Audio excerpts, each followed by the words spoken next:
តាអ្នកដឹងទេថាខ្លាំងទ្វារនៃប្រាសាទព្រះខ័នមួយនេះពិតជាមានអត្ថន័យខ្លាំងណាស់ពីព្រោះថានៅក្នុងកំឡុងឆ្នាំ1873មករស់ដែលខ្ញុំបានលងស្នេហ៍នោះណាឈ្មោះថា Louis de la Porte គាត់បានមកដល់ទឹកដីអង្គរជាលើកទី2ហើយគាត់បានធ្វើពុម្ពនៃខ្លោងទ្វារប្រាសាទព្រះខ័ននេះដើម្បីយកទៅដាក់តាំងពិព័រណ៍នាកណ្ដាលទីក្រុងប៉ារីសកាលពីឆ្នាំ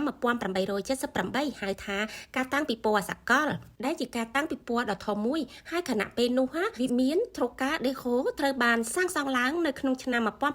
1876រួចរាល់នៅក្នុងឆ្នាំ1878នឹងឯងដើម្បីជាគោលបំណងការតាំងពិព័រណ៍សកលនាពេលនោះជាការតាំងបង្ហាញពិព័រណ៍ពីគ្រប់ប្រទេសហើយប្រទេសកម្ពុជាយើងបង្ហាញខ្លោងទ្វារប្រាសាទព្រះខ័នហើយមានមនុស្សម្នាចូលមើលជាច្រើនដូចយើងកំពុងតែឃើញនៅក្នុងរូបមួយនេះគឺជារូបគំនូរដែលគេគូអ្នកចូលទស្សនានាពេលសម័យនោះហើយចំពោះរូបភាពនេះវិញគឺរូបភាពដែលគេដាក់បង្ហាញនៅក្នុងសៀវភៅប្រវត្តិសាស្ត្រមួយចំនួនណាដែលសរសេរដោយជនជាតិបារាំងចំណែករូបនេះវិញគឺនៅក្នុងសារមន្ទីរហ្គីមេសប្តាហ៍ថ្ងៃនេះមានន័យថាពុម្ពនៃប្រាសាទព្រះខ័នដែលដាក់តាំងពិព័រណ៍តាំងពីឆ្នាំ1878មិនត្រូវបានខូចខាតដោយសារការទម្លាក់គ្រាប់បែកនៅក្នុងសង្គ្រាមលោកលើកទី2ដោយពាក្យចាមរាមនោះទេគឺគេបានដោះដូរយកមកពីសារមន្ទីរមកពីវិមានត្រកាដេហូចាស់ដែលត្រូវបានរុះរើនៅក្នុងឆ្នាំ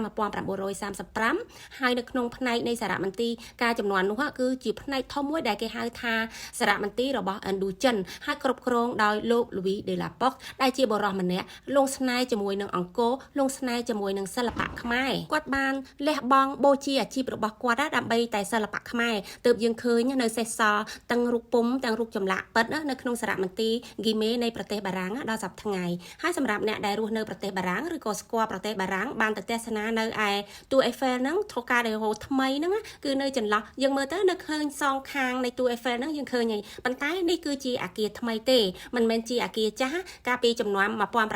1878រហូតដល់ឆ្នាំ1935នោះឡើយគាត់ថាទីតាំងគឺដូចគ្នាប៉ុន្តែរូបរាងអគារគឺខុសគ្នាដោយសារគេវាយកំទេចចោលទៅហើយប៉ុន្តែឈ្មោះថូកាដេហូគឺនៅដដែលយើងតែងតែហៅទាំងអស់គ្នាបែបនេះប៉ុន្តែប្រហែលជាមិនទាំងអស់គ្នាទេដែលដឹងប្រវត្តិនៃឈ្មោះវិមានថូកាដេហូនេះគឺ1878ដល់1935គឺជាវិមានរូបរាងបែបនេះហើយចំពោះសប្តាហ៍ថ្ងៃគឺរូបរាងអគារផ្សេងអញ្ចឹងមានន័យថាខ្លោងទ្វារប្រាសាទព្រះខ័នដែលខ្ញុំកំពុងតែថតនៅឯខេត្តសៀមរាបនេះគឺជាខ្លោងទ្វារពិតហើយចំណែកខ្លោងទ្វារដែលខ្ញុំកំពុងតែដើរចូលនេះគឺជាខ្លោងទ្វារចម្លងដែលលោក Louis de la Porte ខំធ្វើពុម្ព